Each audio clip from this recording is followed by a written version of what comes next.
अस्सलाम वालेकुम friends, welcome to my channel cooking with Tania 777। आज मैं आप लोगों के लिए लेकर आई हूँ बहुत ही मज़ेदार रेसिपी, जो कि है गुलाब जामुन की रेसिपी।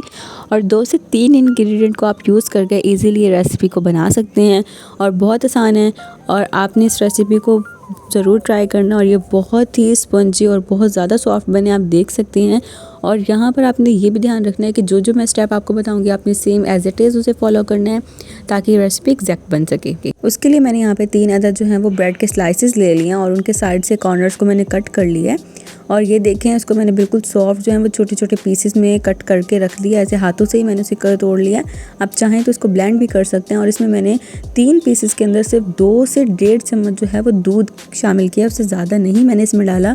आप ये देख सकते हैं। और इसमें आपने ये नहीं करना कि ये ज़्यादा थिक ही होगा, नहीं, ऐसा कुछ भी नहीं होगा।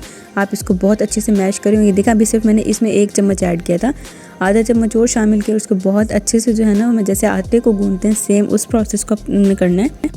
इसको आपने बहुत अच्छे से मैश करते रहना है। और यहाँ पर थोड़ा सा जो है ना इसे ऑयल लगा के आपने तकरीबन 1 से 1.5 घंटे के लिए ना इसको कवर करके रख देना है। अगर आपने ज़्यादा जल्दी बनाना है तो आप इसे को 20 से 25 मिनट भी कवर करके रख सकते हैं। और ये देखें, कवर से मैंने रिमूव किया जब कवर इसके ऊपर, तो मैंने क्या किया, इसको बहुत अच्छे से दोबारा से गूंथ दिया ताकि ये डो जो है वो बिल्कुल सॉफ्ट हो जाए।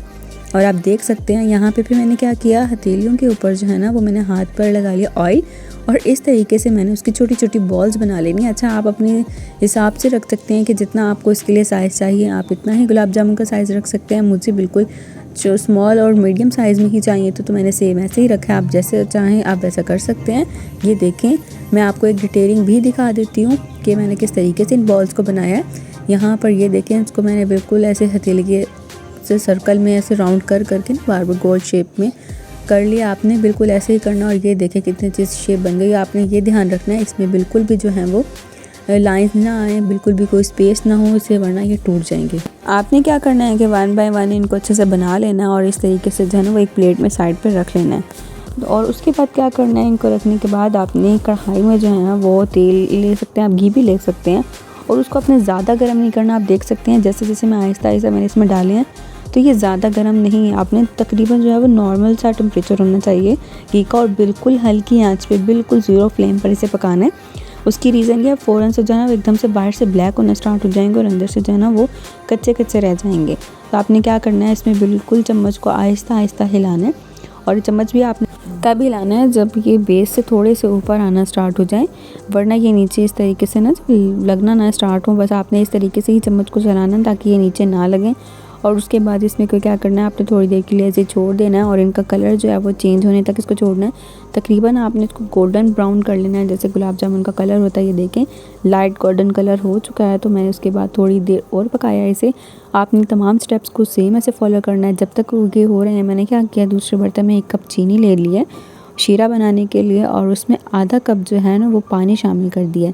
और इसको बहुत अच्छे से पकाएंगे। और आप चाहें तो इसमें इलायची भी डाल सकते हैं, बट मैंने इसमें शामिल नहीं की। आप चाहें तो इलायची भी शामिल कर सकते हैं। तो यहाँ पर देखें बिल्कुल कितना, मैंने इसमें सिर्फ आधा कप ही पानी लिया, बेशक आप उससे भी कम लें। और यहाँ पे देखें शीरा ऑलमोस्ट जो है ना वो रेडी होने को आया था। और मैंने यहाँ पर क्या किया, इसके अंदर जो है ना वो मैंने फूड कलर शामिल कर दिया। मुझे लगता है कि फूड कलर मुझसे थोड़ा सा ज़्यादा हो गया था, अगर आप चाहें तो इसे थोड़ा कम भी डाल सकते हैं, बट इससे कलर बहुत अच्छा आ गया था।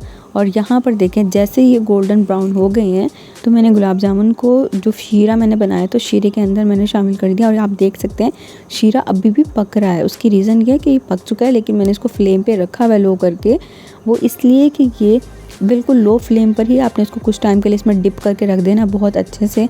और यहाँ पर देखिए चम्मच की हेल्प से मैं आहिस्ता आहिस्ता इसको हिला रही हूँ ताकि ये जो है वो सारा जितना भी शीरा वो इसके अंदर तक अब्जॉर्ब हो जाए। गरम शीरे में ही इसको डिप करना है। और 5 से 10 मिनट के बाद ये देखें कितने अच्छे से जो है ना वो गुलाब जामुन सॉफ्ट हो गए हैं। और मैं इसे जो है ना वो डिश आउट करने लगी हूँ। आप चाहें तो अपनी मर्ज़ी से इसको किसी भी चीज़ के साथ सर्व कर सकते हैं। लाइक इसके ऊपर कुछ भी आप डेकोरेशन के लिए लगा सकते हैं, आप इसके ऊपर लगा सकते हैं ड्राई फ्रूट्स भी।